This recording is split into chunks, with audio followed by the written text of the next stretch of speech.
aujourd'hui sur ce plateau et également à distance donc des invités qui vont me rejoindre dans quelques instants. Donc nous aurons avec nous Charles Sirot, consultant sur les enjeux climat et biodiversité, Greentastic, donc créateur de la fresque biodiversité. Sylvie Gillet, responsable du pôle biodiversité et santé-environnement de PE. Inès Pivati, membre permanente de Pour un réveil écologique, en charge notamment des questions de fonction publique. Et elle est étudiante à AgroParisTech. Et connectée avec nous à distance dans un instant, Karine Debois-Saison, directrice du développement durable d'EDF. Je vous propose de les accueillir.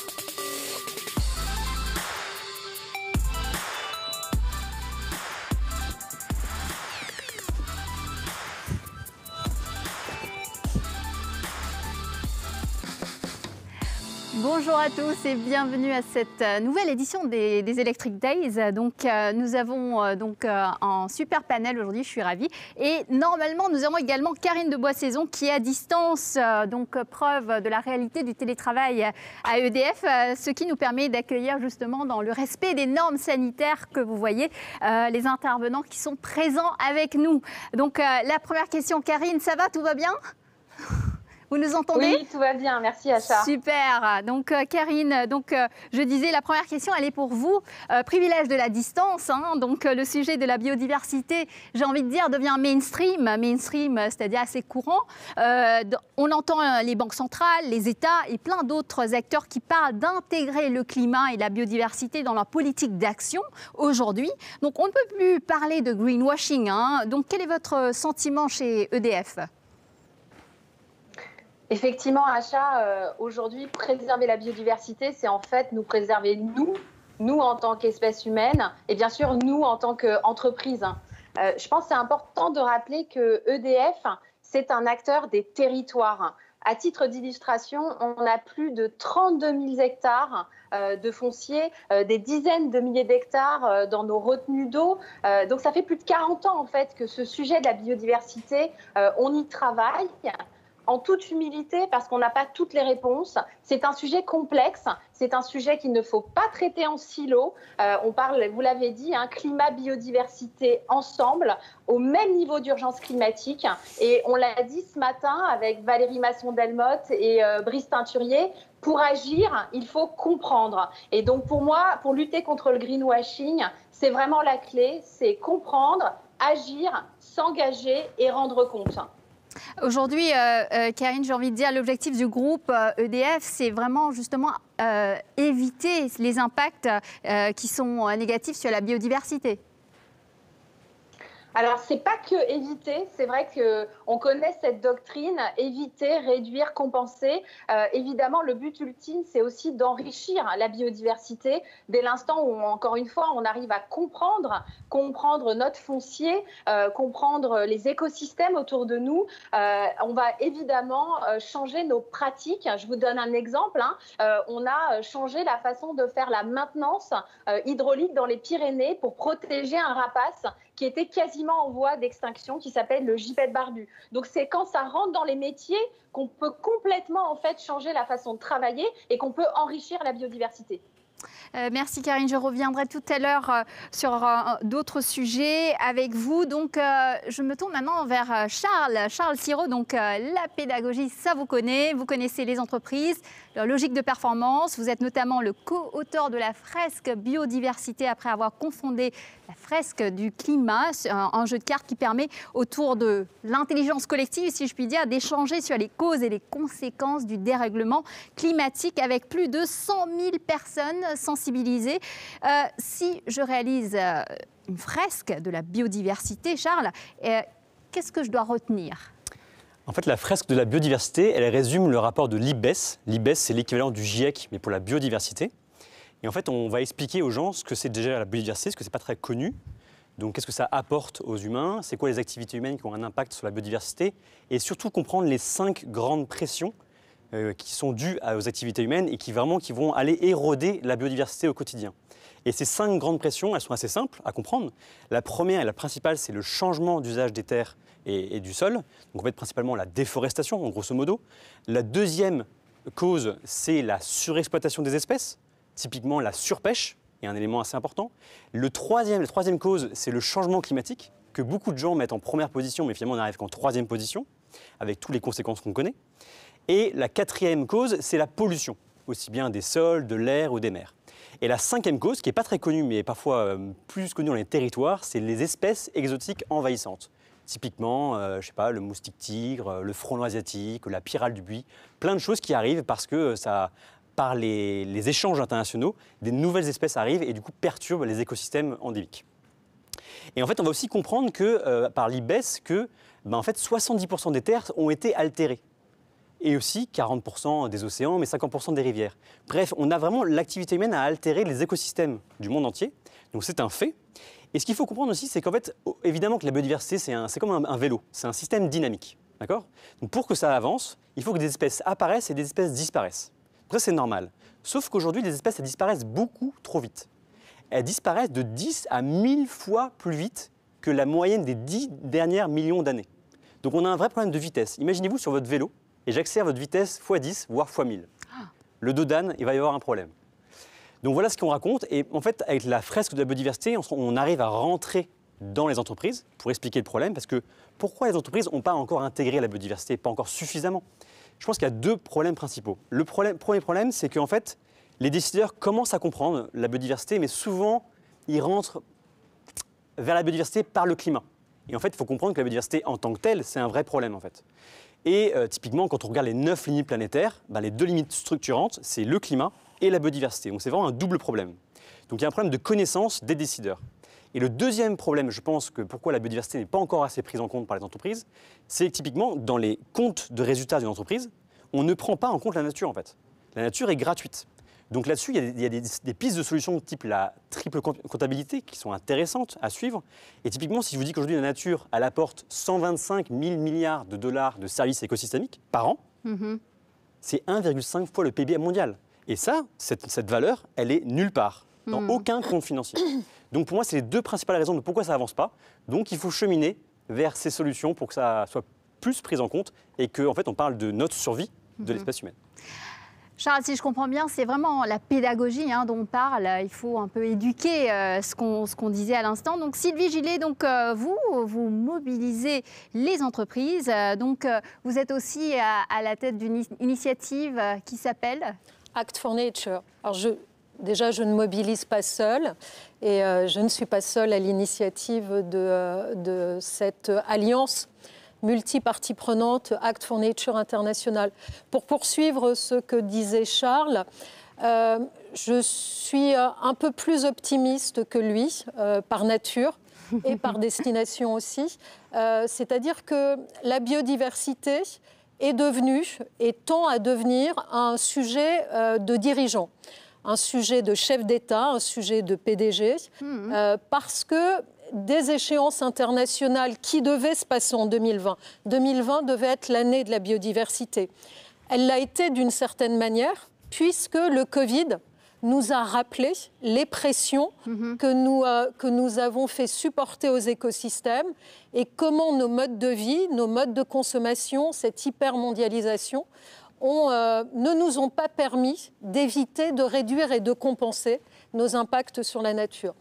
Et ce qui est notable depuis quelques années, c'est que beaucoup de dirigeants d'entreprises, en particulier, se sont mobilisés suite aux alertes des scientifiques, suite à une augmentation des attentes du public. Autant la biodiversité semblait moins mobilisatrice que le climat, mais dès qu'on parle de nature, dès qu'on parle d'abeilles, avant, quand on traversait la France, notre pare-brise était plein de moucherons, de moustiques, enfin la France ou n'importe quel autre pays, qui s'écrasaient, on devait s'arrêter pour nettoyer la vitre. Voilà, donc tout ça c'est très tangible et il y a une prise de conscience de nos impacts. Et effectivement, les entreprises ont intégré ces attentes et la mobilisation également des pouvoirs publics français. Il faut quand même noter que le président Macron a souhaité accueillir le Congrès mondial de la nature à Marseille. Le One Planet Summit en janvier sera consacré à la biodiversité. Le gouvernement est en train de réécrire une nouvelle stratégie nationale pour la biodiversité. Donc, beaucoup de choses poussent en faveur d'une meilleure prise en compte de la biodiversité. Et les entreprises sont prêtes, elles ont des solutions. Et ces solutions doivent pouvoir changer d'échelle.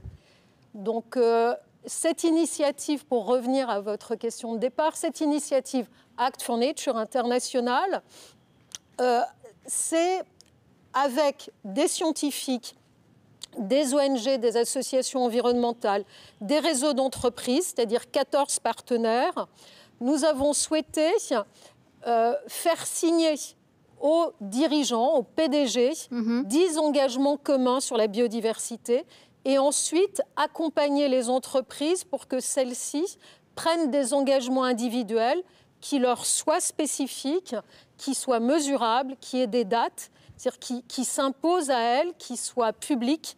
Il y a vraiment un principe de partage, de transparence et d'émulation. Donc c'est une coalition qui se développe, qui mobilise, mais qui effectivement doit encore gagner plus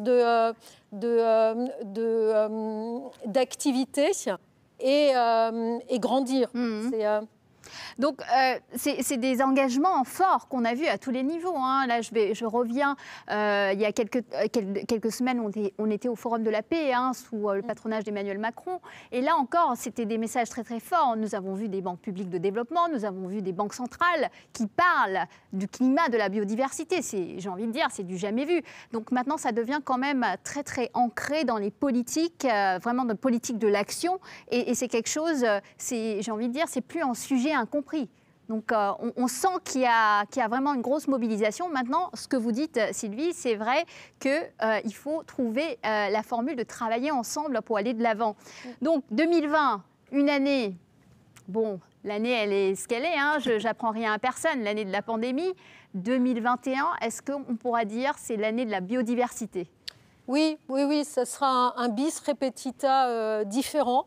C'est-à-dire que d'ores et déjà, on note que plus de 130 entreprises dans le monde ont en tous les cas développé cette philosophie de Act for Nature international, c'est-à-dire s'engager à mettre la biodiversité dans toutes les activités de l'entreprise et prendre des engagements qui s'imposent et qui vont produire des effets à plus ou moins long terme. Et 2021, ce sera, je l'espère, à la fin de l'année, un nouvel accord international au sein de l'instance de la Convention sur la diversité biologique, de la CBD, ce sera la COP 15. Et également, on espère la tenue du Congrès mondial de la nature. Ces échéances sont favorables à ce que plus d'entreprises encore rejoignent le cercle. Business for Nature, qui est une coalition de réseaux internationaux, a totalisé que 530 entreprises, vous voyez, je suis très précise, ont pris des engagements favorables à la biodiversité. Alors, ça peut être des engagements sur le plastique, sur l'eau, sur la forêt. Act for Nature est la seule initiative d'engagement transsectorielle et qui, en tous les cas, s'impose au plus haut niveau de l'entreprise et permet que les experts biodiversité au sein des entreprises se sentent plus reconnus et se sentent portés par leur direction. Et pour qu'une telle coalition marche, bien entendu, il faut accepter le débat, l'échange. Il convient de respecter l'identité et la spécificité de chaque acteur. Plus aucun acteur n'a une solution prête à l'emploi. C'est-à-dire que ce sont seulement les coalitions multi-acteurs qui pourront apporter une vraie solution. Voilà, des solutions à la complexité.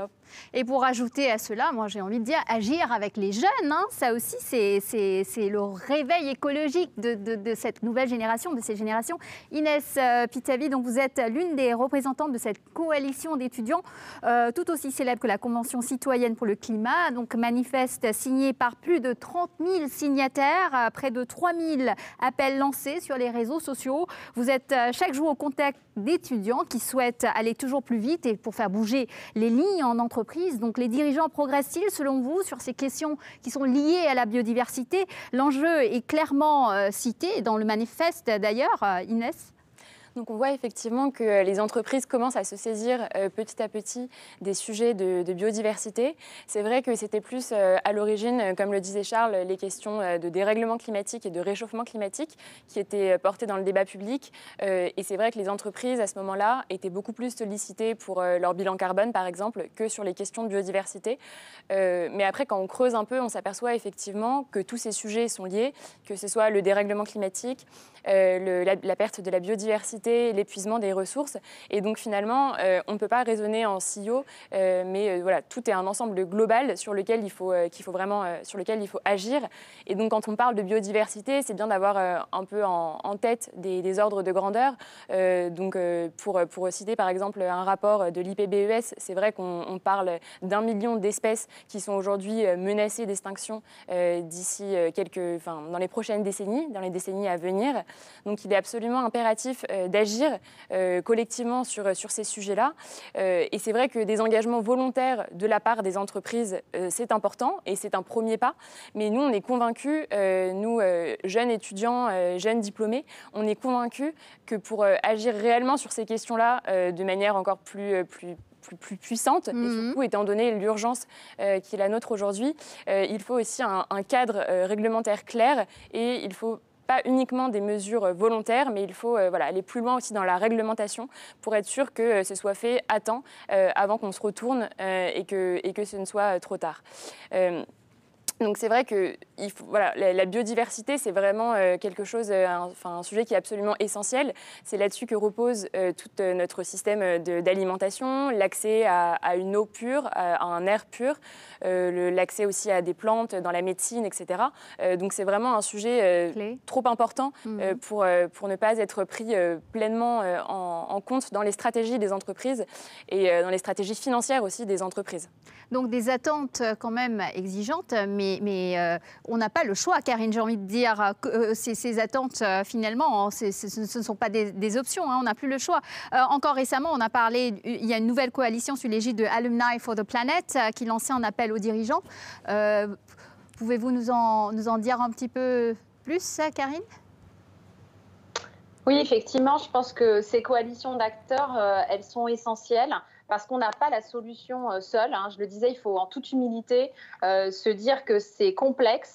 Ça a été dit par mes camarades, effectivement, il ne faut pas nier cette complexité. On a besoin de s'entourer de partenaires, qu'ils soient scientifiques. Il faut faire rentrer la société civile aussi. On ne peut pas être juge et on est partie prenante. Donc on a besoin, bien sûr, aussi d'être poussé par nos parties prenantes pour aller plus vite, plus loin. Et en même temps que ces parties prenantes, elles comprennent les contraintes, les freins, et notamment les freins réglementaires, hein, comme l'a dit Inès, qui existent aussi. Et donc, ce que nous, on a fait chez EDF dès le début, c'est qu'on a coécrit notre feuille de route biodiversité avec nos parties prenantes. On l'a fait notamment en début d'année, et donc on a mis autour de la table les ONG, les associations scientifiques. Et donc, je pense que c'est vraiment cette gouvernance qui est clé dans les coalitions pour qu'elles soient efficaces. Il faut que ça se joue à l'intérieur de l'entreprise et à l'extérieur. Et à l'intérieur, il ne faut pas oublier les salariés. C'est pour ça qu'évidemment, la fresque de la biodiversité, on a été bêta-testeur. Hein.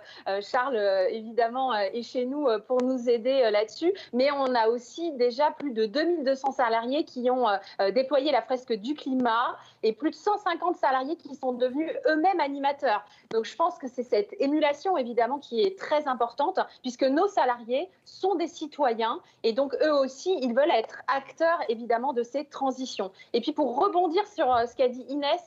La stratégie financière, effectivement, elle est clé. Aujourd'hui, on a des acteurs financiers qui montent ce qu'on appelle la TNFD, la Task Force on Nature Related Disclosure. C'est le pendant du climat qui s'appelle la TCFD. Et ça va pousser en fait l'ensemble des acteurs de parler le même langage. Parce qu'un des enjeux de limitation aussi pour le climat comme pour la biodiversité, mais encore plus pour la biodiversité, c'est parler le même langage et notamment parler d'impact et d'empreinte biodiversité. Et c'est vraiment un sujet qui peut, à mon avis, enlever beaucoup de freins si on parle le même langage et qu'on peut mesurer les impacts correctement. Et EDF a innové en 2020, puisqu'on est un très gros émetteur de ce qu'on appelle obligation verte, c'est-à-dire qu'on lève des fonds de la dette qui va être fléchée vers des projets qui sont positifs pour la transition écologique. Et en 2020, on a ouvert un compartiment biodiversité. Donc c'est vraiment pour montrer l'impact directement entre la finance et la biodiversité. Et donc les investissements sont clés. EDF aujourd'hui, c'est plus de 20 millions de recherche et développement complètement dédiés à la biodiversité avec 25 chercheurs. Donc je pense que c'est vraiment la mobilisation et la gouvernance qui sont clés pour réussir. Alors, le temps passe vite, c'est passionnant. J'aimerais vous poser plein de questions, mais on me dit dans l'oreillette qu'on ne reste plus beaucoup de temps. Mais j'aimerais quand même poser une ou deux questions très rapidement. Aujourd'hui, qu'est-ce qu'on peut dire? Quelle est la prochaine étape? Peut-être à Inès, vous, donc pour un réveil écologique, récemment a publié un rapport sur l'industrie du luxe. Quelles sont les prochaines étapes de dialogue avec les entreprises? Parce que c'est un vrai sujet. Donc pour nous, effectivement, on cherche vraiment au sein de notre collectif à garder un dialogue permanent avec les entreprises et avec les étudiants. Donc d'abord pour les étudiants, c'est essayer de solliciter leur esprit critique, de les aider à exercer leur esprit critique. Donc pour cela, mettre à leur disposition un certain nombre d'outils, comme par exemple un guide anti-greenwashing, ou par exemple tout un tas aussi de questions qu'on peut poser à un employeur, ou tout simplement un tas de questions qu'on peut, d'éléments qu'il faut rechercher sur une entreprise avant de candidater pour celle-ci, si jamais on veut qu'elle respecte, qu'elle soit en lien avec nos engagements. Donc, je parlais tout à l'heure de greenwashing. Ça peut être effectivement essayer d'inciter ces jeunes diplômés et ces étudiants à aller au-delà du message qu'on veut véhiculer à coup de grands renforts médiatiques et publicitaires pour essayer de creuser et voir s'il y a derrière réellement des chiffres, des tendances qui se dégagent et une volonté pour l'entreprise d'avancer sur ces enjeux-là, qu'elle les prenne au sérieux et essayer de voir si ce ne sont pas des changements qui sont structurels mais qui sont vraiment profondément ancrés dans la stratégie de l'entreprise. Par exemple, avec la crise du Covid, c'est très facile de dire pour une entreprise que les émissions, par exemple, de gaz à effet de serre ont baissé. Il ne faut pas que ce soit uniquement quelque chose de conjoncturel, mais il faut que ça s'inscrive dans la durée et qu'il y ait des résultats concrets, des preuves tangibles. Et pour ce qui est donc du côté des entreprises, on continue effectivement notre dialogue avec elles. On fait effectivement, donc vous mentionniez nos jeux de questions-réponses, nos questionnaires avec les entreprises. Donc on a fait ça déjà pour le luxe et on va bientôt le faire pour la grande consommation. L'idée ici, c'est effectivement d'interroger les entreprises sur un certain nombre de points, notamment l'utilité des produits et des services qu'elle met à la disposition des clients, la formation de leurs employés, l'intégration justement de ces critères de biodiversité dans leur stratégie financière et ensuite tous les outils de quantification de justement l'impact de l'entreprise sur la biodiversité, le changement climatique, etc. Et donc à travers ces questionnaires-là, on essaye de comprendre la stratégie des entreprises et voir si effectivement elle va dans le bon sens ou pas. Et c'est ensuite des armes qui peuvent être utilisées pour nous, jeunes étudiants ou diplômés, pour les entreprises. Merci beaucoup. Merci Karine, merci Sylvie, Charles et Inès. Un grand merci à tous les quatre.